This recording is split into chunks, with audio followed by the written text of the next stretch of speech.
Good day to my dear classmates here in Foundation of Education and also to our dear professor, Doc Fadera. Welcome to the next topic here in Foundation of Education. So our group is assigned to discuss to you the historical foundation of curriculum. My name is Miss Luis Naturaliza and I am the first presenter to discuss to you the historical background of foundation of curriculum, including the two of the 8 theorists who have great contributions in the foundation of curriculum. So we all live with the present curriculum. Curricularists plan for the future curriculum. So to know exactly where they are going, they need to understand how the curriculum began. And it has something to do about looking back the historical background of our curriculum. Having a background info about the historical foundation helps curricularists paint a detailed picture of where we stand today. Okay, so exploring the historical foundation of curriculum can promote a sense of freedom and encourage education reforms. It allows us to step outside of the here and now, realizing that the field of education must remain dynamic in order to be effective. So it is throughout history, it gives us or it makes us realize that ideas can change. And history shows that what it is now isn't necessarily what needs to remain. So in history, we see why and how things came to be in the educational industry, particularly to curriculum.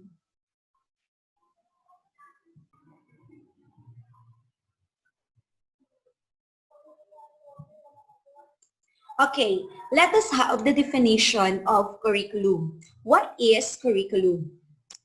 So the term curriculum is derived from the Latin word currere, which means run.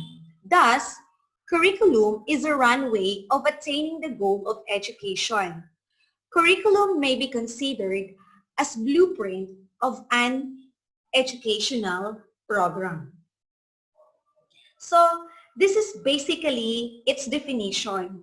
But in this topic, we will be able to know the development of curriculum from our theorists who gave us their guiding principle throughout all educational reform. So I will be presenting to you the two of the 8 theorists who have give their great contribution to the foundation of our curriculum. So the first one is Franklin Babbitt.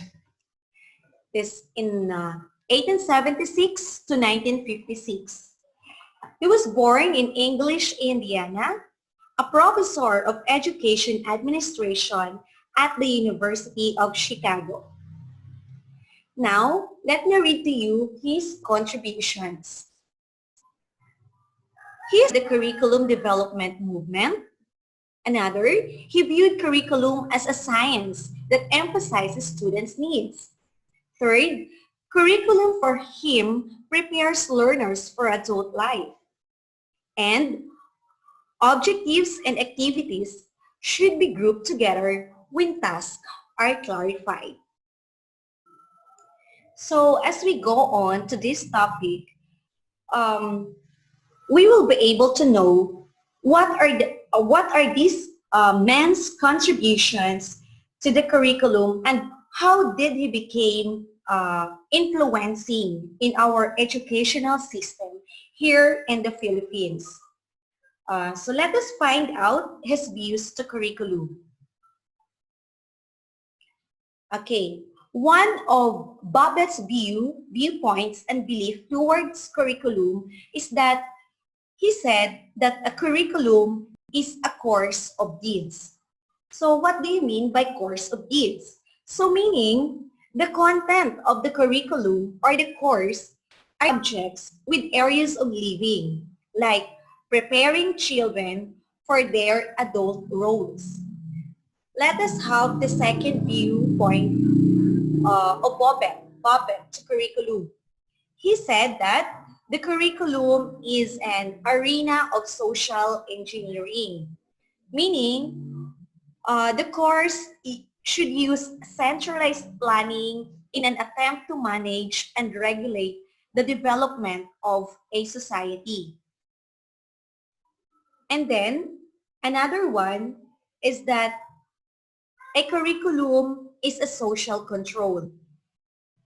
For him, the purpose of the curriculum is to make or to give a more stable and orderly society. So he developed a curriculum that will respond to the needs of the society. So meaning curriculum is an instrument of social control. Let's proceed. Okay. So one of his contribution to curriculum is that Franklin Bobbitt started the curriculum development movement. So in 1918, Bobbitt authored the curriculum. So this was the first book to focus specifically on curriculum, and it has been recognized by many scholars as the beginning of structured curriculum, or this is the birth of curriculum. In his book, Bobbitt tells personal experiences of him that caused him to look at the curriculum from the point of view of social needs rather than mere academic study. So,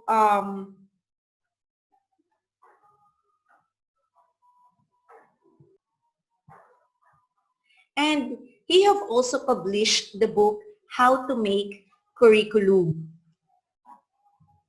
So did you know that Bobbitt taught at the Philippine Normal School from 1903 to 1907? So from 1903 to 1907, Bobbitt was a teacher at the Philippine Normal School in Manila. It is known Philippine Normal University today. So we're going to find out how did his experience in the Philippines help him in developing an effective curriculum. So he went to the Philippines as part of a member of a committee sent to draw up an elementary school curriculum for the islands. So this was happened during the American occupation. Since they had the freedom to form an original curriculum to fit the needs of the population. At first, they put American textbooks which they had familiar in United States schools. But a director of education in the Philippines made them look this over. So during that time, since he was one of the member of the committee, they crafted textbooks, American textbooks, wherein they taught arithmetic and different subjects. So and they saw that their idea did not fit with the social realities, they discarded their original plan. So this time, they drew up a plan with a variety of things to help the people gain health, make a living, and enjoy self-realization. So they got away from the American textbooks and found activities derived from the Philippine culture. This is when Bobbitt realized that there were more useful solutions to forming curriculum than just using traditional beliefs. So Bobbitt realized that it was not enough to just develop new curricula, But so there was a need to learn more about how new curricula best be developed. Okay, let's come to the second contribution of Buffett in the foundation of curriculum. So next is curriculum is a science that emphasizes students' needs. So this viewpoint explains lessons are planned and organized depending on the needs of students. So now, there is this question that is why there is a need of planning our lessons. So let me impart this to you. I have really appreciated that our school head had required me to make a semi-detailed lesson plan for my entire first year of teaching. Yes, it was so time consuming. But for me, it's more than just a compliance because it made me so much ready uh, for my lessons, and it gives a very smooth flow of activities, and it even made me more creative. So when we have plans for our lesson, we can prepare materials for our activities ahead of time so that we could be able to direct students' needs for meaningful learning. So that is the significance of Babette's beauty curriculum. It's simply he is saying that the curriculum should be systematically organized. So it is really important that we are planning our lesson ahead of time. So that's why we have this so-called lesson planning, or we're trying to make the DLL.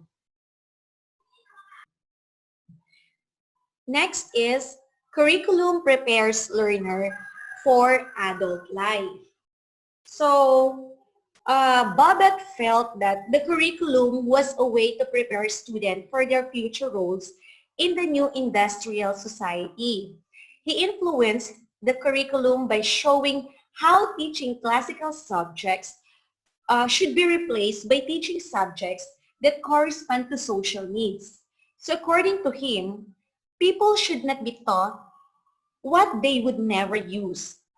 They should only learn those skills which were necessary to fulfill. So, so education, according to Bobet, primarily a preparation for adulthood and not for childhood.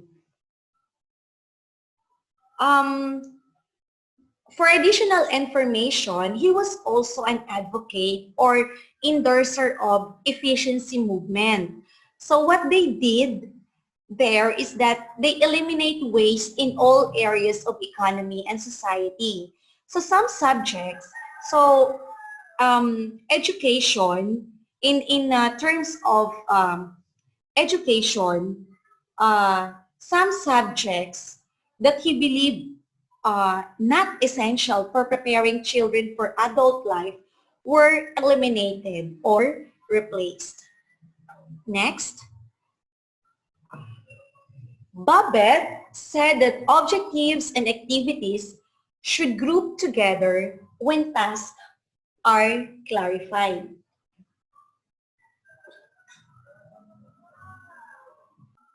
So Babette believes that the learning objectives together with the activities should be grouped and sequenced after clarifying the instructional activities and the task. Basically, the activities you have planned for a particular lessons have to match the learning competency. So those objectives that we found on our MELC or our curriculum guide, it was started during the time of Babel. So all he need and Babet has its way of developing objectives. Babet advocated the practice of analyzing the activities involved in discrete academic subjects and using that analysis establish specific teaching objectives rather. So essentially, he looked at what specific activities experts in a subject engage in and made those activities the driving forces behind the curriculum design. So this way of developing teaching objective is highly compatible with behaviorism. So teaching objectives are to this day an integral part of most teachers' lesson plans in the K-12 uh, curriculum. So Babbitt believes that the learning objectives together with the activities should be grouped and sequenced after clarifying instructional um, activities. Now, let us be informed about this way of making curriculum. So he has these steps in making curriculum. First one is analysis of human experience. So it dealt with separating the broad range of human experience into major fields. So what they did before was they asked stakeholders or the community in developing curriculum. So in other words, there is a need of assessment there is a need of assessment before determining what to teach. So today, consulting stakeholder is now considered as practice upon developing curriculum. Next, we have job analysis. So this is the breaking down of the fields into the learner's more specific activities. So these specific activities will give students with clear focus for their learning efforts. The third one is deriving objectives. Deriving the objectives of education from statements of the abilities required to perform the activities. So it's really important to look at the objectives first when we are making our or planning for our lesson. So we need to see to it that our activities will satisfy the objective of the lessons. Next, we have selecting objectives. So in selecting objectives, Bobet select from the list of objectives that those with were to serve as the basis for planning pupils' activities. So this is how it works. For example, in English class, so one task is developing a paragraph. So therefore, writing paragraph should be one of the objectives that is a part of the larger English curriculum. Next is planning of details. So it is the laying out of the kinds of activities, experiences, and opportunities involved in attaining the objectives. So this is referring to our lesson planning. So he was one of the first to establish the importance of identifying and writing objectives to guide curriculum.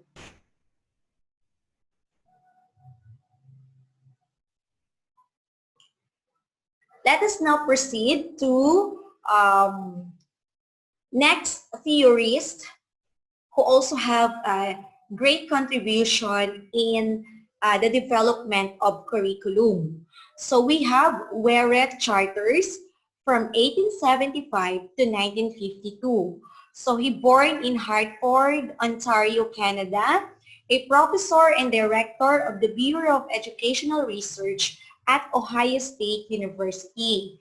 So his contributions include, first, like Babbitt, he viewed curriculum as a science that emphasizes students' needs. Another view or another contribution is that curriculum prepares learners for adult life. So we can see that Babbitt and Charters both have the same view to curriculum. Okay. The first one, he posited that curriculum is science and emphasizes students' needs. So to him, curriculum is a science. It gives emphasis on students' needs. So the listing of objectives and matching this with corresponding activities ensures that the content or subject matter is related to objectives. So the subject matter and activities should be planned by the teacher ahead of time.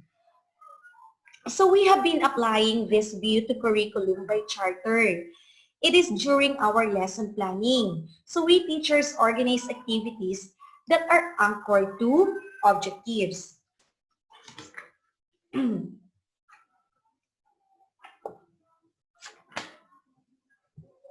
Okay, next.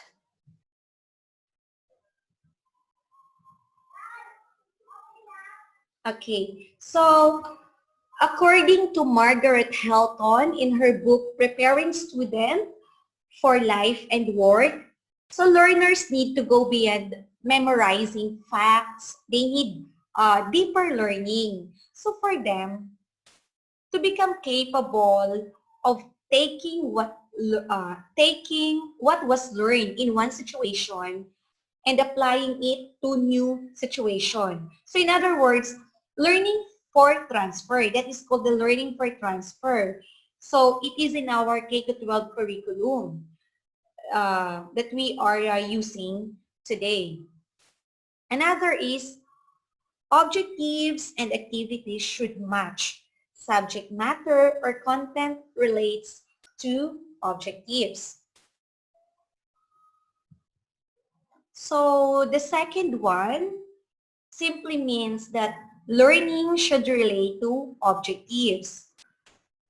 Okay, charters wanted curriculum makers to apply clear principles in order to select materials that would lead to achievement of specific and measurable objectives. So it means that the curriculum content, which is the totality of what is to be taught, must be in line, of course, with the learning experiences. And there must be a clear and cut objective to be achieved by the end of respective lesson. Okay, so you have to remember the phrase apply clear principles in order to select materials that would lead to achievement of specific and measurable objectives, especially in this time of pandemic wherein there were objectives that something like very broad for our learners. So there is this word modify. So we should always modify it so that it will suit to the needs of our students. So the objectives found in our curriculum guide today or in our MELC that we are using in K-12 curriculum were being anchored from the Bloom's taxonomy. So we can, in modifying objectives, for this to be specific and to be gradually fed to our learners, the particular competency that we wanted to deliver, of course, we should refer to Bloom's taxonomy so that we can see the level of learning that is suited to our learners.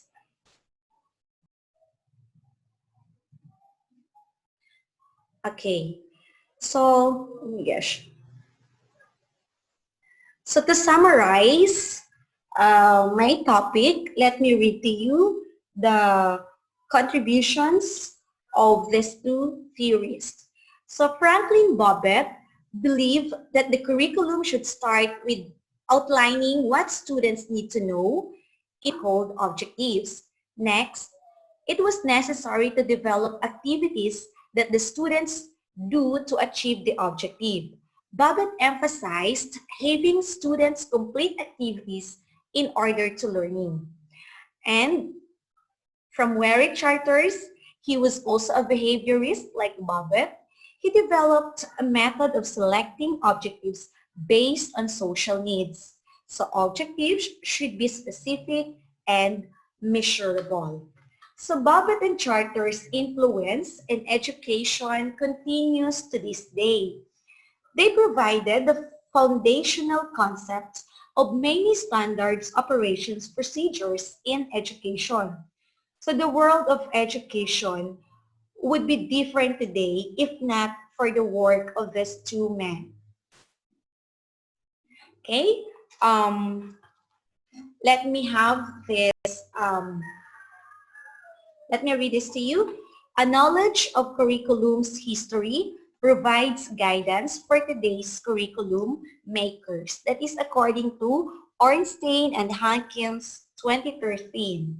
So the historical foundations only suggest that the curricula implemented are dynamic. So it is changing over time. And it also reflects how man has thought about more human approach to educate learners.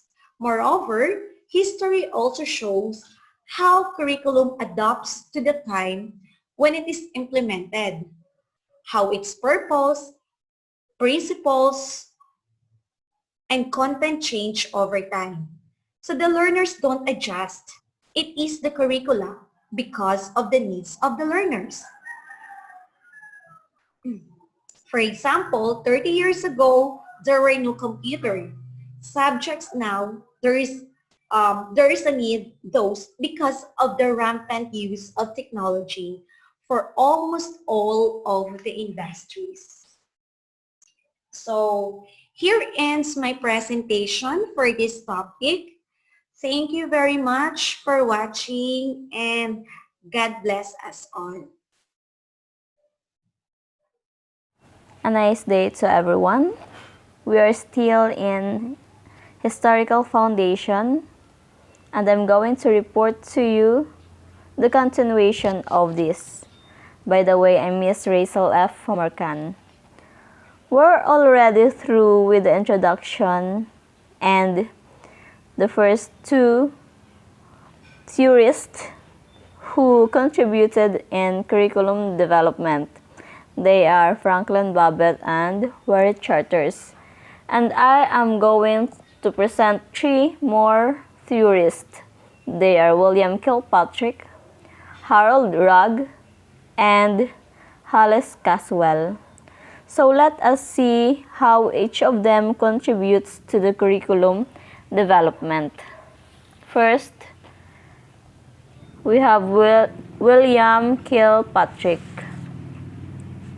So, he was a prominent educator of the early to mid 20th century.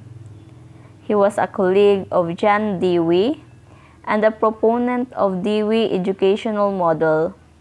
Kilpatrick's contribution to education was not only as a supporter of Dewey's work, but also in his expansion of the work of Dewey. Contributions. Curricula are purposeful activities which are child-centered. Meaningful activities which are child-centered. Placing the child at the notional center of the learning process in which they are active participants. Involves giving children choices of learning activities, with the teacher acting as a facilitator of learning. Another contribution is the purpose of the curriculum is child development and growth. He introduced this project method where teacher and student plan the activities.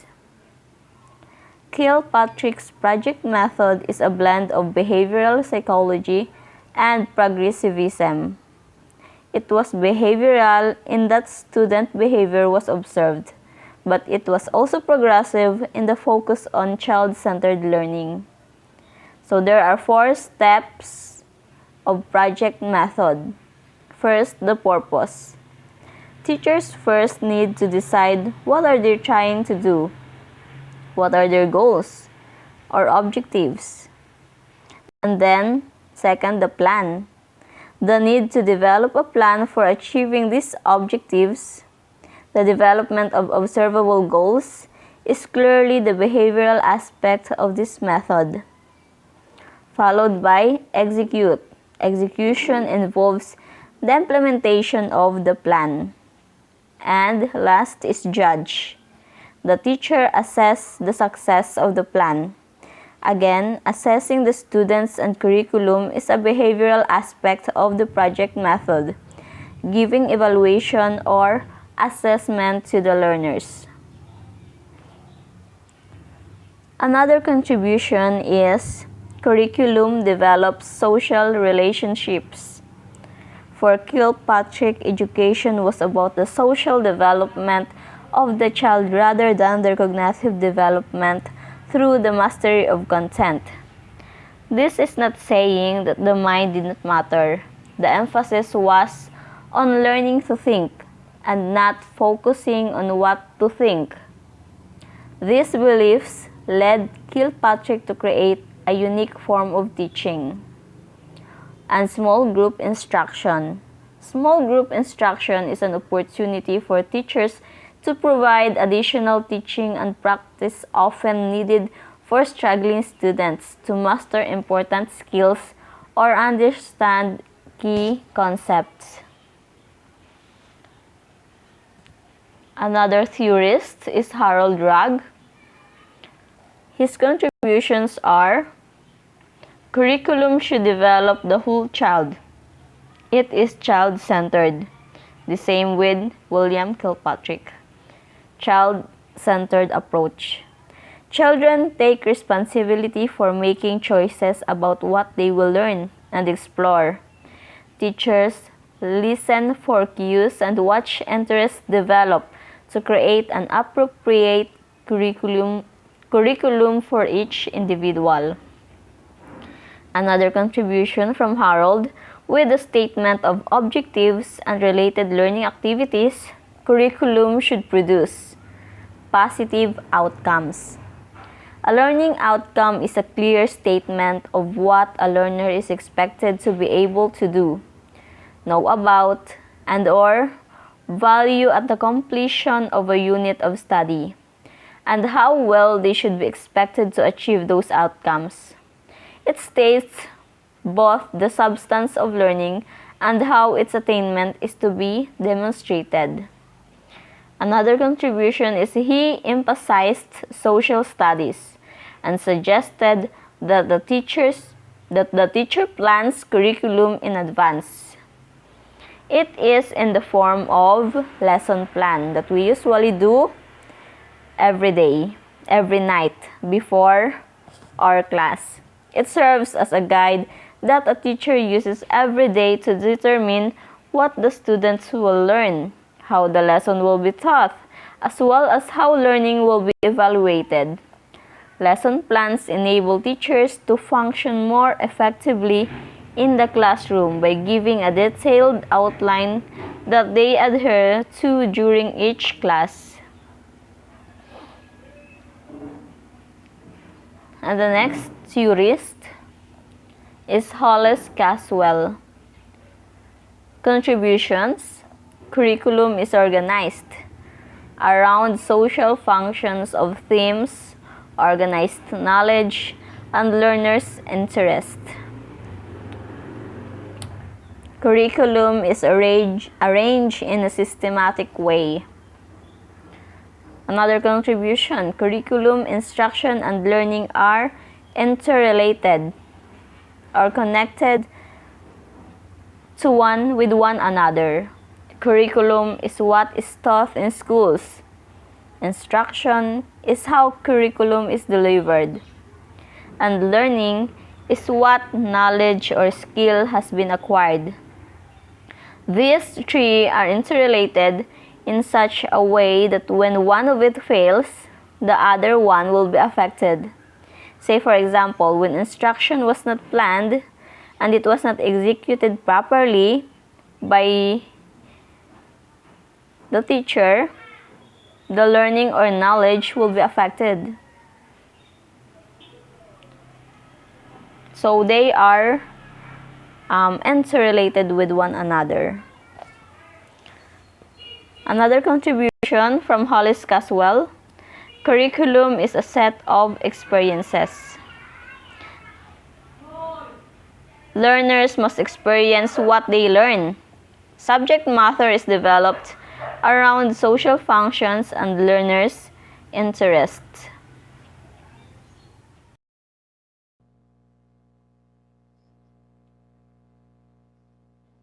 Good day everyone.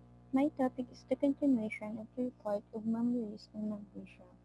So for this morning, I will be discussing the contribution of these three persons in the historical foundation of curriculum, namely Ralph Tyler, Hilda Taba, and Peter Oliva. So I'm your reporter for today. My name is Myla M. Pahotigana. To start with, Ralph Tyler. Ralph Tyler was born in 1902 and died in 1995. So what is curriculum by Ralph Tyler?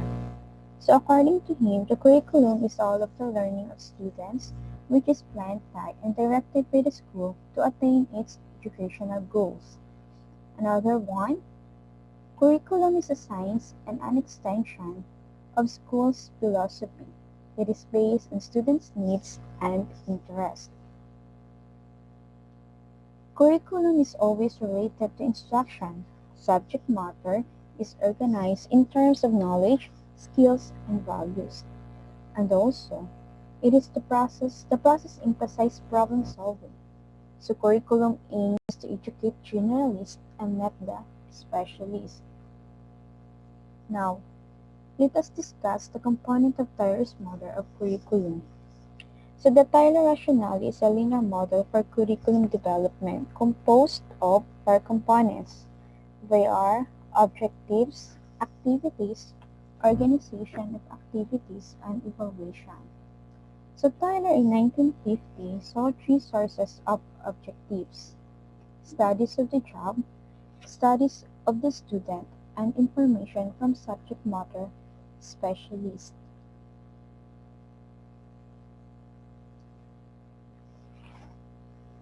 Best features of Tyler's rationale to understood in the historical context in which it was developed. Tyler's rationale is notable for its embrace of three curriculum sources, its conception of education essentially as experience, its approach to assessment as evaluation rather than as measurement, its approach to curriculum development as a problem. Now let's talk about Hilda Taba. Now, the significant contribution of Hilda Taba. So Hilda Taba is a curriculum theorist, curriculum reformer, and a teacher educator. Hilda Taba contributed to the theoretical and pedagogical foundation of concept development and critical thinking in social studies curriculum and helped to lay the foundation of education for diverse students to fruition. Hilda Taba created a multi-purpose teaching model that utilized the use of multiple processes: listing, grouping, labeling, regrouping, and synthesizing. Taba is an inductive approach. So Taba believes that teachers are aware of student needs, hence they should be the one to develop the curriculum. Next, Peter Oliva. Peter Oliva's significant contribution to curriculum development is constructing a curriculum model named after himself, the Oliva model of curriculum. So these models serve as a framework from which curriculum models will be based depending on the learners, values, and their needs. It focuses on the fact that educators should actively participate in making changes to their curriculum that is suitable for the district and classroom level. So he described curriculum change as a cooperative endeavor. Also, teachers and curriculum specialists constitute to the professional core of learner, and the significant improvement is achieved through group